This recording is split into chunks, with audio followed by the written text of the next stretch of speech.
So obviously Christ, as we have been taught from the Christian schools or Christian book of faith, from churches or from our homes and families, we understand Christ on the personified level. We don't understand Christ beyond that, beyond the fact that he was physical, like I am today, I'm talking to you. So we're just going to go above that, although we'll start discussing the physiological aspect, and then we'll discuss what I call the software or the intangible aspects of this topic.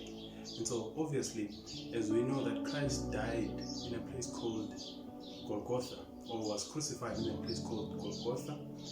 The word Golgotha simply means a place of skull. So this area of the body, which also in the esoteric realm we call it, this is the Holy Land, or heaven, should I say, or the place of honey, milk and honey. This is the place here. We're talking obviously the intangible aspect or the internal aspect of this place, this dome, the head, and therefore the brain structures. This is what we're talking about: the medulla oblongata, the pons cerebellum, the cerebrum, the both glands, the pineal, the pituitary gland, and also the optic thalamus. So obviously this is where magic happens. This is where the energy, or what we say, the Christ energy, has to rise to be Christ and to be crucified, and therefore turn back around or go down again in this what we call the spinal cord, which represents obviously the Jacob's ladder, also represents in its 33 vertebrae, represents the life Christ lived on this quote-unquote physical nature or physical experience, which we call life in human form. So obviously all of these things are principles, because Christ lives within us. This body represents the temple, and therefore what the temple is housing is spirit. And therefore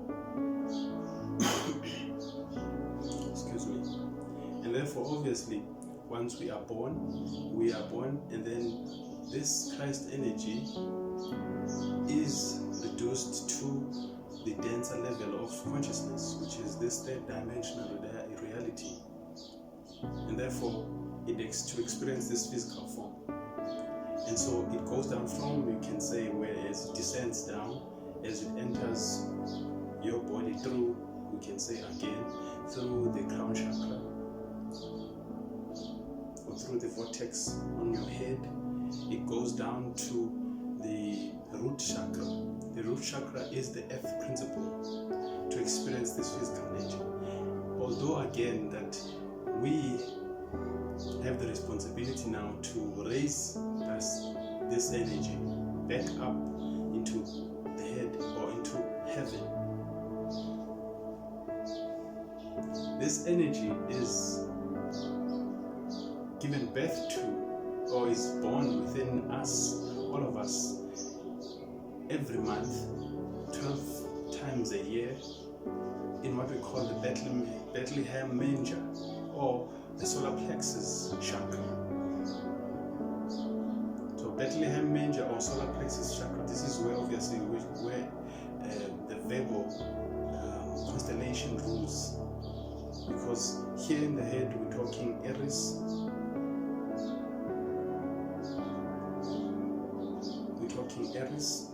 so here on the stomach we are ruled by Virgo. Virgo obviously is the Virgin Mary principle in the zodiac, which then gives birth to Christ energy within us every month when the when the moon is in your sun sign. And therefore when that happens, then you have the chance to raise the energy back up in tithing, which we know as, obviously, in terms of going to church, physically speaking, we know as that we have to give our money, tithing. So now we're talking esoterically. So you tithe by not squandering this energy in many forms that we can mess it up, either in the sexual form, which is the biggest, by partaking in drugs, substance abuse, by not eating good food,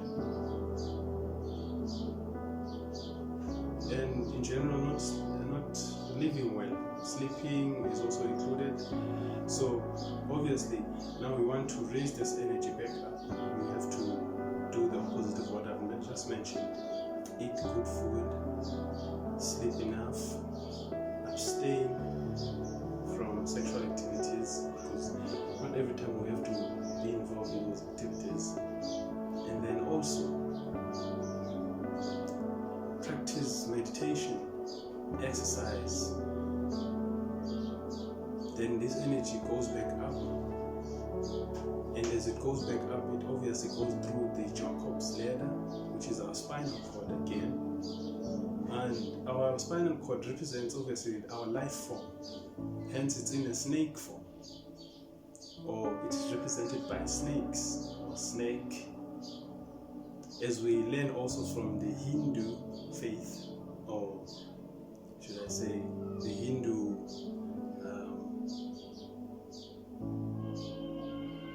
yes, let me just say the Hindu faith, from different books of faith that they have, the Bhagavad Gita and others, that this snake that has to come up is represented by what we call the Kundalini energy that has to come up, which is obviously two snakes intertwining, which represents on the physiological level two nerves that are now polarized between two energies, the masculine and feminine principle, electric and magnetic. And therefore this energy rises up in all the chakras as it goes up, activating them, and then as it reaches now the pineal gland,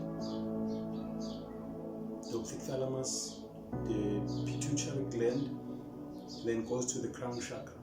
Now this is where the energy is, we say, Christed, crucified, because you've raised the chrism, you've raised Christ. Now Christ is now crucified. Also Christ is resurrected. Crucified because this energy will stay at least 2.5 days in the optic thalamus before it goes back down, both in the two glands, which will then secrete these two energies, because one gland, pineal gland, will be the honey, and then the pituitary gland will be the milk. Therefore it will then now be separated, for the mere fact that both of these, as I say, milk and honey, will have to go through the different nerves, because one represents the male aspect and the other one represents the female aspect.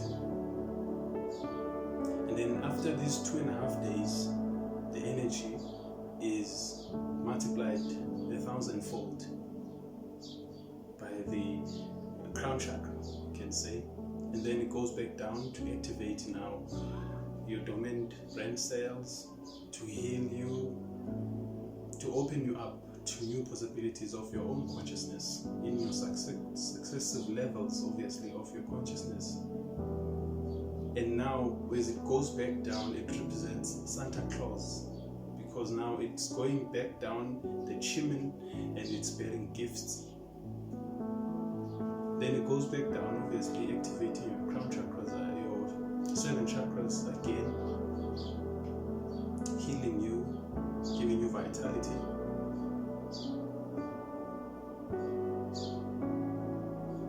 And therefore, obviously, on the, again, physical aspect of things, our bodies also represent